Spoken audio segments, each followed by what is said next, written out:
For a number of years, I kept an odd relationship with a friend. He got himself into some deep, deep legal issues and ended up going to prison.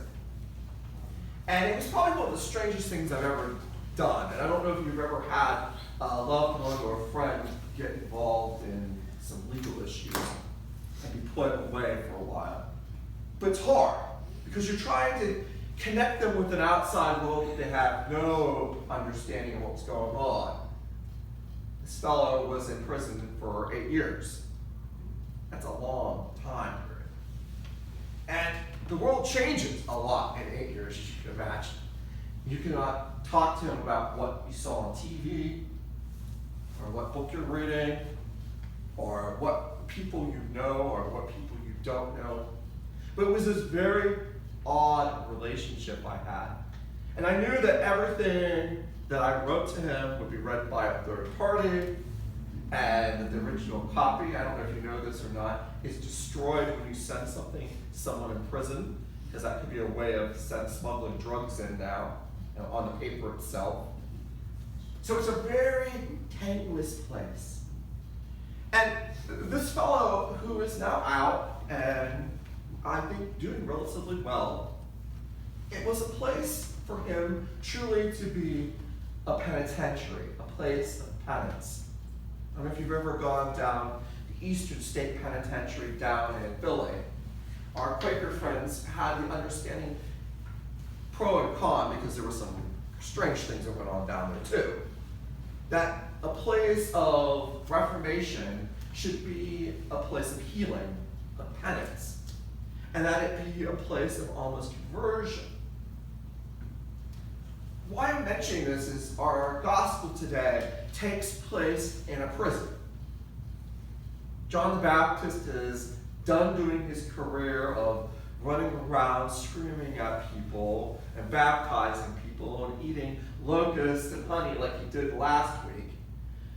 He's got himself into a heap of trouble from the king because he was commenting on his, we'll say, extracurricular activities. And now he's in prison. And so this prison then becomes a place of almost fermentation for him to grow and become deeper in his understanding of what his mission was. A place of prayer almost.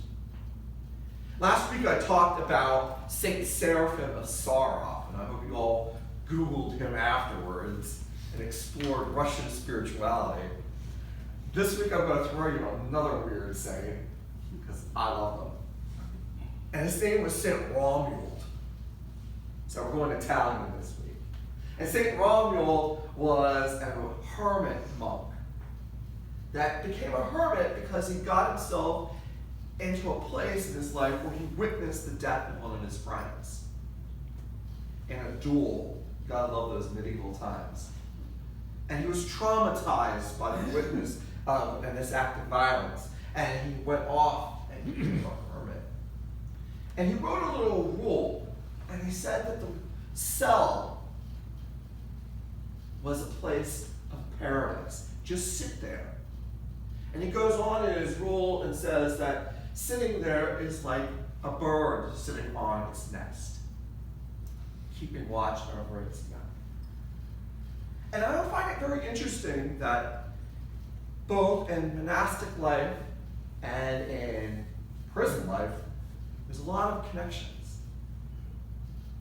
A cell, a place of solitude, a place of solitary confinement. But the difference is one is self-imposed and one is imposed by another.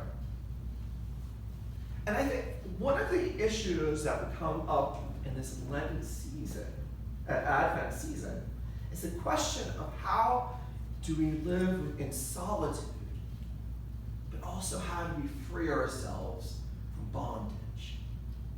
So there's that tension there of being one together, being alone together.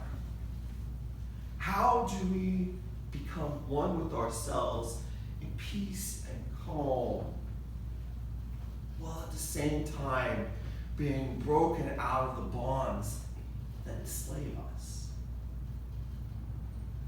That hymn that we sing every week in Advent, O come, Emmanuel, and ransom captive Israel, talks about being broken, being freed from Satan's tyranny.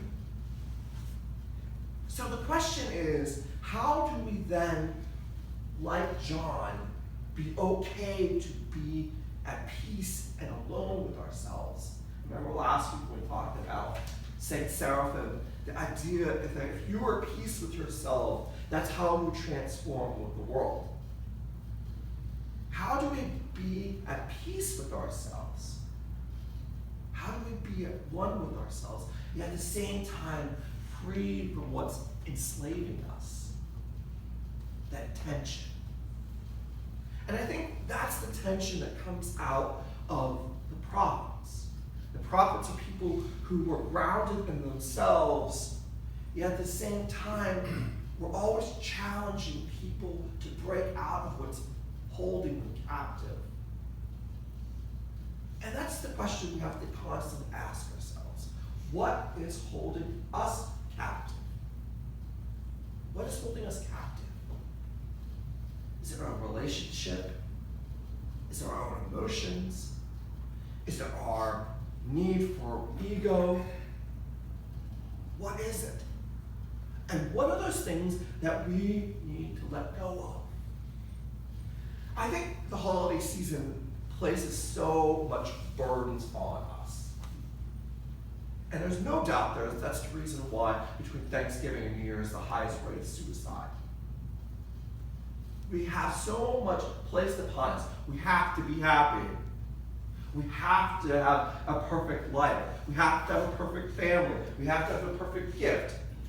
That's why there's all this backlash on the overpriced bike thing, Peloton bikes. Oh my God. We have to be perfect. But what we have to figure out is, what are those things that we don't have to be? And how do we break those bonds that hold us down? That question of John of being enslaved in that prison cell, was he there because he wanted to be there? Or was he there because someone imposed it upon him? In many ways, I think, even though his imprisonment was imposed by Herod, John figured out a way to liberate himself. Even though he was physically confined, he figured out spiritually and mentally how to free himself from the bondage that was holding him. So he was able to connect deeper with God and connect deeper with people. And he recognized in that prayer that Jesus was the Messiah. So it is third week of Advent. We need to reflect upon in our own solitude, what are those things that are holding us captive? What are those things that are holding us in slavery? And what are those things that we need to let go of? What are those things that are holding us from being who God has made us to be? And it's okay to just let it be and let it go. Maybe we need to each, like Reverend said, sit in our cell a little bit and realize it is a paradise. But that cell isn't a cell of imposed from the outside, but it's something we have to do for our own healing, our own growth. So ask yourself this week, like John the Baptist, where is your cell? What are you enslaved by? And what is going to set you free?